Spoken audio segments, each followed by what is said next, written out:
Hi guys, मेरा नाम है साहिल खन्ना और आज की वीडियो शुरू करते हैं। सबसे पहली न्यूज है टेस्ला की। तो टेस्ला रिकंसिडर कर रहा है इंडिया के अंदर मैन्युफैक्चरिंग करने की और ये बड़ी खबर है। अगर हम CNBC TV 18 की बात करके चले तो शायद शुरू कर सकता है, क्योंकि टेस्ला का प्लान है इंडिया मार्केट को पेनिट्रेट करने का। और मुझे लगता है कि टेस्ला अगर इंडिया के अंदर अच्छे रेट के अंदर आती है तो अच्छी मार्केट कैप्चर कर सकती है। पर कहानी ये है अच्छे रेट पे आए, क्योंकि अभी के टाइम पे गवर्नमेंट बहुत ज्यादा इंपोर्ट ड्यूटी लगा रही है।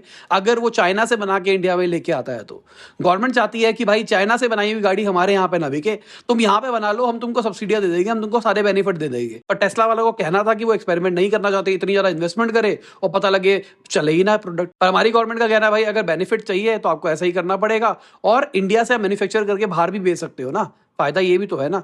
तो देखते हैं क्या होता है over the period of time, क्योंकि बहुत टाइम से ये स्पेकुलेशन तो लगी रही है कि टेस्ला इंडिया में आ रहा है, पर कब आ रहा है देखते हैं। अगली खबर स्विगी की है। तो स्विगी का जो बिजनेस है फूड डिलीवरी वाला वो प्रॉफिटेबल हो गया है। मार्च 2023 में उन्होंने अपनी प्रॉफिटेबिलिटी डिक्लेयर करी है। यहाँ पे सारी कॉस्ट सब कुछ फैक्टरिंग करा जा रहा है, स्टॉक ऑप्शंस को नहीं किया जा रहा, बाकी सब कुछ किया जा रहा है।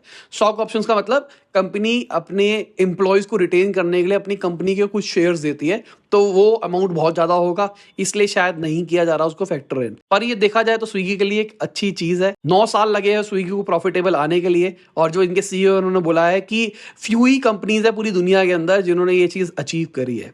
कॉन्ग्रेचुलेशन स्विगी को। अगली खबर यूबीएस की है। तो यूबीएस ने बोला है कि उन्होंने जो क्रेडिट सूज खरीदा है उसको प्रेशराइज किया गया था, वो मर्जर नहीं करना चाहते थे। अब पता नहीं किसने किया था, गवर्नमेंट ने किया था, क्या किया था। उन्होंने बोला है ये स्ट्रैटेजिक डिसीजन नहीं था, हमने कोई यूबीएस के इंटरेस्ट में नहीं सोचा है, हमको बस करना पड़ गया क्योंकि हमारे पास में प्रेशर था और बैंकिंग सेक्टर इसी तरीके से काम करता है। तो क्या गवर्नमेंट ने प्रेशर किया है, क्या किया है, लेट्स सी, टाइम बताएगा।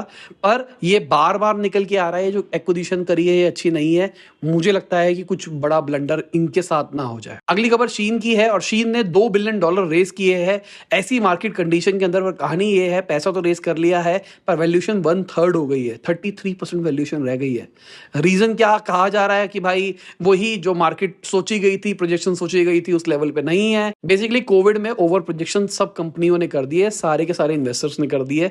इस चक्कर में कोविड में वैल्यूएशन कुछ ज्यादा ही बढ़ गई है, पर कंपनीज उस लेवल पे प्रॉफिटेबल थी नहीं।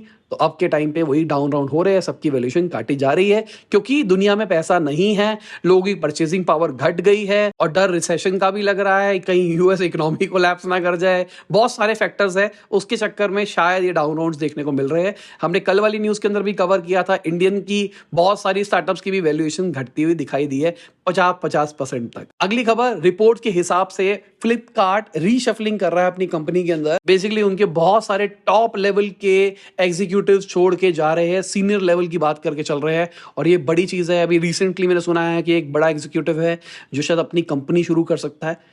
1-2 दिन में खबर आ जाएगी तो फिर बताऊंगा मैं आपको किसकी है।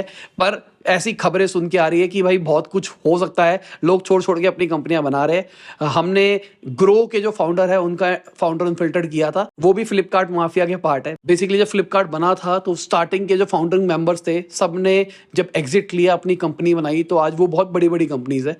तो हमने फ्लिपकार्ट माफिया में एक तो लिया था, अगर आपने नहीं देखा तो देखना, ग्रो के फाउंडर के साथ में उन्होंने बहुत सारी चीजें बताई है उसके अंदर। अगली खबर वर्जिन ऑर्बिट की है। तो वर्जिन ऑर्बिट अपने $12 मिलियन के एयरक्राफ्ट्स के एसेट्स को बेच सकता है। बेसिकली वो प्रोसेस के अंदर ही है। रीजन कहा जा रहा है शायद वो स्ट्रेटेजिक शिफ्ट लेने वाले हैं, मतलब बिजनेस मॉडल चेंज कर सकते हैं। शायद हो सकता है कि वो पैसा रेस करने की कोशिश कर रहे हैं, पैसा मिल नहीं रहा होगा, चलो कुछ चीजें बेच के ही पैसा रेस कर लेते हैं। अगली खबर गोल्डमैन सैक्स की है। तो उन्होंने अडानी ग्रुप के स्टेक्स को कम किया है ESG फंड से, environmental social and governance fund जो उनका है, और उन्होंने बोला कि ये हमारे क्राइटेरिया को मैच नहीं कर रहे, इसलिए ऐसा करा जा रहा है। अगली खबर विप्रो की है। तो उन्होंने तकरीबन 4 लाख शेयर्स के एम्प्लॉय स्टॉक ऑप्शंस दिए हैं और ये बड़ा नंबर है अगर देखा जाए तो। अभी रिसेंटली विप्रो ने लार्जेस्ट एवर बायबैक भी किया था, जहां पे 12,000 करोड़ के शेयर्स को बायबैक किया था। बेसिकली क्या करती है कंपनी, अपने शेयर्स अपने एम्प्लॉयज को दे देती है, ये लो भाई मेरे शेयर्स ले लो। अब मान के चलते हैं 500 रुपए का एक शेयर चल रहा है तो आपको 1 लाख रुपए के शेयर दे दिए। अब मान के चलते हैं आप कंपनी में 5 साल तक काम करते हो तो इस 1 लाख रुपए की वैल्यू 2 लाख रुपए हो जाती है। अब कंपनी आपसे वो 2 लाख रुपए में खरीद लेगी और कई बार 2 लाख में नहीं, जैसे अभी 18% प्रीमियम की बात कर रहे हैं तो 2 लाख प्लस 18% प्रीमियम के ऊपर वो खरीदेंगे, मतलब 36,000 और एक्स्ट्रा आपको मिलेंगे।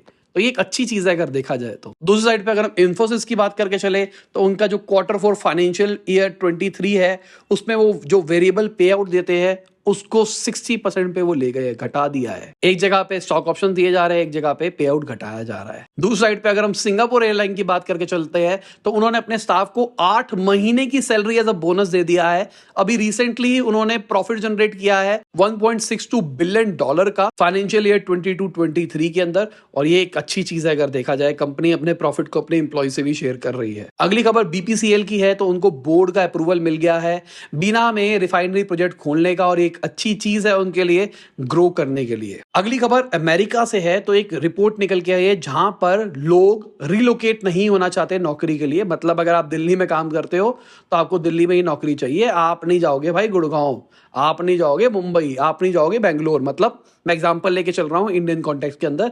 तो लोगों का माइंडसेट इस तरीके से बन रहा है। रीजन क्या हो रहा है, एक तो रिमोट वर्क कल्चर आ गया है, वर्क फ्रॉम होम वाला आ गया है, तो लोगों को अपने घर के आसपास रहना पसंद आ गया है। दूसरा, लोगों को अब घर वालों के साथ रहना पसंद हो गया। हाँ, यूएस के अंदर जरा लोग घर वालों के साथ नहीं रहते, पर उनको अपने वो जो फैमिली कल्चर बना हुआ है ना दोस्ती यारी का, उसमें रहना शायद पसंद करते हैं। अगली खबर एक बहुत बड़ी खबर है।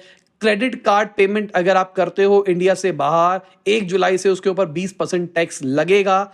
इंटरनेशनल क्रेडिट कार्ड की यहाँ पे बात चल रही है और बड़ी चीज है अगर देखा जाए तो। पहले अगर टीसीएस की बात करके चले तो वो 5% लगा करता था, अब 20% लग रहा है।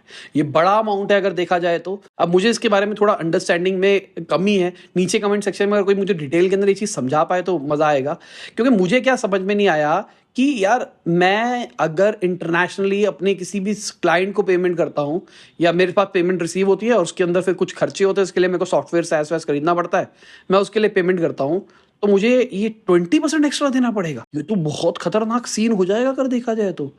भाई ठीक है, बाद में शायद 1 साल के बाद पैसा आपको मिल जाएगा, पर मेरा 20% तो ब्लॉक हो जाएगा ना।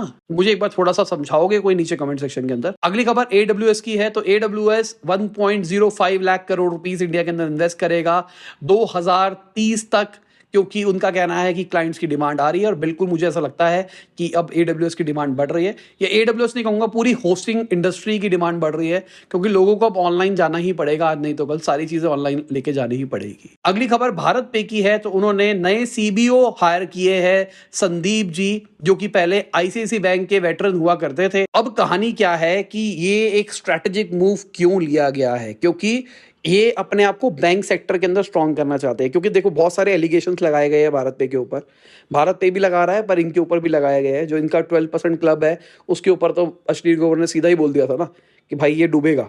उन्होंने बोला बिजनेस मॉडल ही फॉल्टी है, तो डूबेगा। तो अगर बिजनेस मॉडल फॉल्टी है और ये सारे के सारे 12% वाले क्लब्स डूबते हैं तो भारत पे डूबता है, तो ये बहुत बड़ी चीज हो सकती है ना।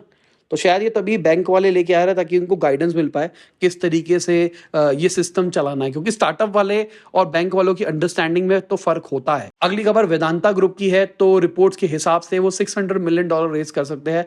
बहुत सारे बैंक से उनकी बातें चल रही है। पहले बोलते हैं कि ये भाई पैसे की कोई दिक्कत नहीं है, बहुत पैसा है, हमारे लिए पैसा रेस करना बहुत आसान है। अब रिपोर्ट्स आती रहती है पैसा रेस कर रहे हैं, पैसा रेस कर रहे हैं। अगली खबर मार्केट की है तो मार्केट लगातार तीसरे दिन हमको नीचे दिखाई दी है। सेंसेक्स भी घटता हुआ दिखाई दिया है। ये एक बीरिश ट्रेंड चल रहा है अगर ओवरऑल मार्केट की बात करके चले। इन्वेस्टर भी डाउनवर्ड मूवमेंट दिखा रहे हैं, मतलब मार्केट घटती हुई दिखाई दे रही है।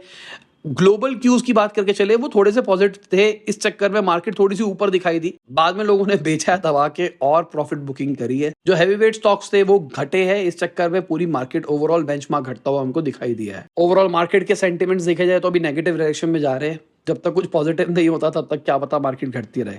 ओवरऑल मार्केट उतनी ज्यादा भी नहीं घटी है, थोड़ा फ्लैटिश 52 पॉइंट्स ही घटी है। हाँ, बड़ा अमाउंट हो जाता है पर 52 पॉइंट्स ही घटी है। तो आप देख सकते हैं मार्केट किस तरीके से रही है। ओवरऑल अडानी पोर्ट्स हमको नीचे दिखाई दे रहे हैं, बजाज फाइनेंस ऊपर है, भारती एयरटेल ऊपर है, कोटक महिंद्रा बैंक और ICICI बैंक भी हमको ऊपर दिखाई दे रहा है। और इसी के साथ आज की बिजनेस खत्म होती है। उम्मीद करता आपको मजा होगा। लाइक कर देना, शेयर कर देना, कमेंट देना वीडियो कैसी लगी। बाय, गुड नाइट, शब, खुदा हाफिज, गुड मॉर्निंग, आफ्टरनून, जब भी वीडियो देख रहे हैं। जय हिंद, वंदे मातरम।